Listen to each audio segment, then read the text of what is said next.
ஏசாயா புஸ்தகம் 60ஆம் அதிகாரம் 1ஆம் வசனம் சொல்கின்றது, எழும்பி பிரகாசி,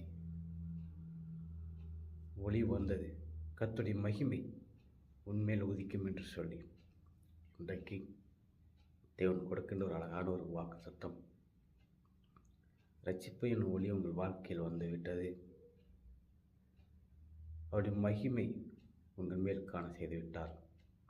நாம் கிறிஸ்துவுக்குள் அவருக்குள்ளாக வளர்கின்ற பொழுது இந்த உலகத்திற்கு நாம் வெளிச்சமாக இருப்போம்.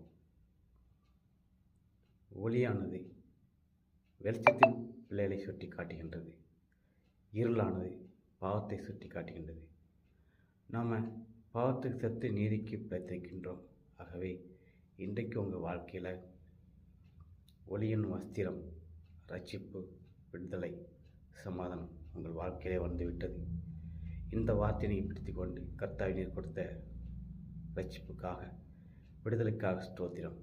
ஆண்டவருடைய மகிமை எவ்வாறு விளங்க செய்யப்போகிறீர்கள் நீங்கள் கொடுத்த தேவனத்தை கேட்கின்ற பொழுது உங்கள் நீதி நிமித்தமாக தேவன் உங்களை மகிமையாக நடத்துவார். உங்களை காண்கின்றவர்கள் கிறிஸ்துவின் அன்பை கண்டு கொள்வார்கள். நீங்கள் அந்த சமூகத்துக்கு வெளிச்சமாக இருப்பீர்கள். அந்த அளவிற்கு தங்கள் தேவன் உங்கள் ஊழியத்தையும் சரி, உங்கள் வாழ்க்கையிலும் சரி, ஒரு உயர்ந்த ஒரு அந்தஸ்தை கொடுப்பார். தம்மை நோக்கி வந்த ஜனங்களை ஒருபோதும் புறம்பே தள்ள மாட்டார். அவர் நம்மை கண்ணின் மணியைப் போல அழகாய் நேசிக்கின்ற ஒரு தேவன். நம்முடைய வேதனையை கண்டு மனம் கலங்குகின்ற தேவன் அல்ல. அவர் நம்மை குறித்து திட்டம் தீட்டுகின்ற தேவன். எல்லோரையும் போல கவலைப்பட்டு கடந்து போகிற அல்ல.